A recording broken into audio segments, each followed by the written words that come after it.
ஒரு சோதனை நடந்துச்சாம். ஒரே மாதிரியான 2 தோட்டங்கள். அதில் ஒரு தோட்டத்தில் இருந்த தோட்டக்காரர் அங்கே இருந்த செடி கொடிகளை ரொம்ப அன்பாகவும் கனிவாகவும் கவனிச்சுக்கிட்டாராம். இன்னொரு தோட்டத்தில் உள்ள செடி கொடிகளை வெறுப்பாகவும் எரிச்சலாகவும் கவனிச்சுக்கிட்டாராம் அந்த தோட்டக்காரர். அன்பாகவும் கனிவாகவும் கவனிச்சு வந்த செடி கொடிகள் சீக்கிரமாகவும் வலுவாகவும் வளர்ந்துச்சான். வெறுப்பாக கவனிச்சு வந்த தோட்டம் அந்த அளவுக்கு வளரலையாம். விஞ்ஞானிகளுக்கு இது ரொம்ப ஆச்சரியத்தை ஏற்படுத்துச்சு. இன்னொரு சோதனையும் செஞ்சாங்களாம். ஒரு தோட்டத்தில் இருந்த தோட்டக்காரருக்கு கத்திரிக்கோளால் தேவையில்லாத கிளைகளை வெட்டி ஒழுங்கு பண்ணுறது தான் வேலை. இந்த தோட்டக்காரர் வேறொரு தோட்டத்தில் இருந்து தன்னுடைய நண்பரை பார்க்க போனாராம். இவர் அங்கே போன உடனே அங்கே இருந்த சில நுட்பமான செடிகள் வெட்டுறதுக்கு தான் வர்றாரு என்பது மாதிரி இலைகளை சுருக்கி கொள்ள ஆரம்பிச்சதாம்.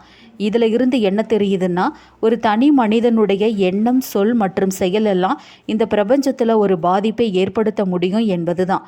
இயற்கையின் விதிகளை புரிஞ்சுக்கிட்டு அதை மீறாமல் அதனுடன் ஒத்துப்போகிற எண்ணம் தான் நல்ல எண்ணமாம். நம் வாழ்க்கை ஒரு சங்கிலி தொடர் மாதிரி உணவு பூர்வமாய் இணைக்கப்பட்டிருக்கு. இது லைஃப் எனர்ஜி வைப்ரேஷன்ஸ் அப்படின்னு சொல்கிறாங்க.